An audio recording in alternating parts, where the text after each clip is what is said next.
Hi, I'm YEO. This is Shona, as you probably already know. We're eating because we love eating. Damn right we do. We've got, what do we have here? We've got the truffle mushroom special and the Meatballs. And we got a side of hash browns. Yay! They have arrived. We're here at Alimentari in Melbourne, chatting to YEO about his creative process, his adventure, his life, all the fun stuff. But I'm just really enjoying getting to know you. What's your favorite part of music production? Best and worst? I'm going to use this mouthful to think about it. Best part? The coffee's kicking in. Best part about music, probably production, is probably basically taking, like finishing an idea. So like, and like writing. So you have ideas and they're very raw. And then you basically take them from being raw to finish. My least favorite part is probably talking about money. It's really hard. Aspect. Yeah, it's really hard to like quantify something that's so subjective. Yet we have to do it to keep doing what we do. How long did Recovery Channel take you? I didn't know that I wanted to make an album when I started it, but eventually it all made sense. Like it all became such a collection of stories from a period of time that's really eventful. You know, like it's okay. There was one track on that album by myself that I was listening to, and I loved it because I was like, this is so refreshing, like hearing a song that actually reminds us that, you know, like exactly what you said, that it is okay, that you go through shit. Yeah, you can cry to your friends. It's okay. That it's okay. And especially because I've, you know, coming off the back of like this project I've been exploring, where I've been interviewing people about experiences where they haven't been able to talk about it. Like I loved hearing that coming from you, an Asian Australian artist. And I know that isn't everything, but I just found it that much more impactful. So thank you for that track. I really enjoyed it. It was great. I'm glad that that's what you took away from it. Yeah. Because, my publicist Giselle said a similar thing. She said, it's really rare two Asian boys singing very sensitively about their feelings in a duet. When music's idea in the world of music, the idea of being a male artist is like masculinity a lot of the time, you know, and like not talking about feelings. And then added to that context, like being Asian, being diasporic. Yeah. There's so much going on. Like, I know I didn't think about all that stuff when I made that song, but like Looking back now, it makes sense. Yeah. Yeah. Like you look at the Australian music scene. Yeah. And how many Asian dudes are doing what I'm doing. I don't know. Like I don't. Can't do this by myself.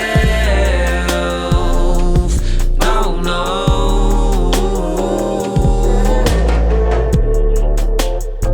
So I'm reaching out for help. Yeah. How does that feel for you? Like, is it a burden for you to be, like, do you find that sense of responsibility burdensome in that you're representing a minority? Do you feel that? And is that, should you have to carry that? Whether I like it or not, I'm a visible artist, so people see me and they go. I think one of the first comments I ever noticed and got me thinking about this stuff was someone was like, look, another brother, like, up there with some Asian dude on Facebook. Right. I was like, oh, that's really nice. Like that someone's noticing the fact that I am Asian.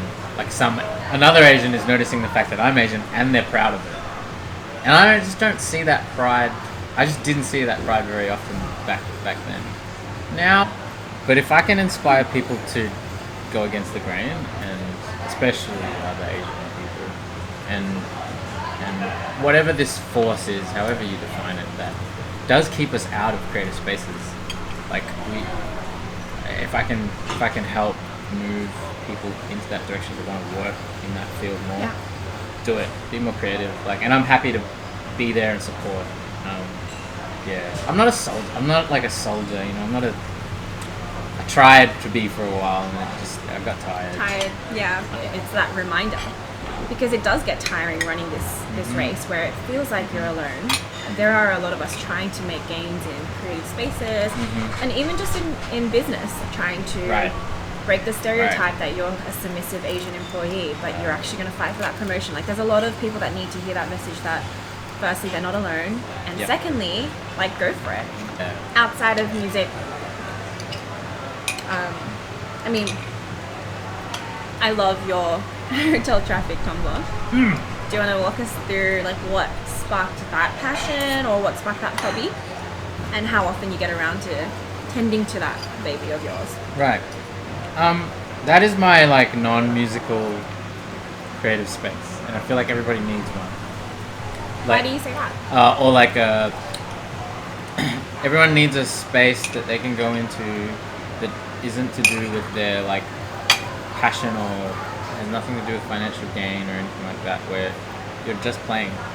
You're just playing for fun. You're not, like, trying to achieve anything even. So for me, it's just I like looking at photos, and I like shooting film. That's so refreshing, because I think a lot of us have this pressure that if I want to pursue a hobby, you need to become a master at it. And to become a master, it's extremely competitive, because there's a lot of people that are already so good at it.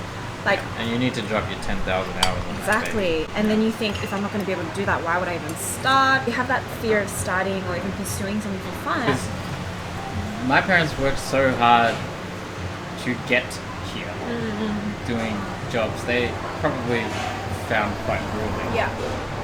And that's probably an understatement. And then, like, for me to be like, I'm going to be a pauper for the rest of my life because I want to be creative. That's the way they see it. Yeah. For me, it's like, no. You did all that so I could make this choice. Yeah, agreed.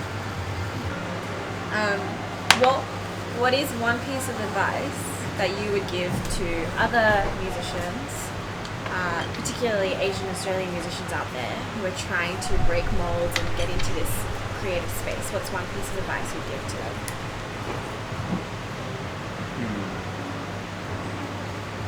Find each other. That's probably, to sum it up, you just need to find each other and, like, build that space together.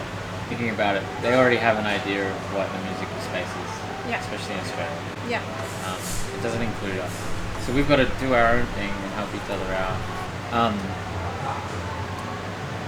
And I would say that more so than even believing in yourself. Like, because we're always going to have trouble believing in ourselves.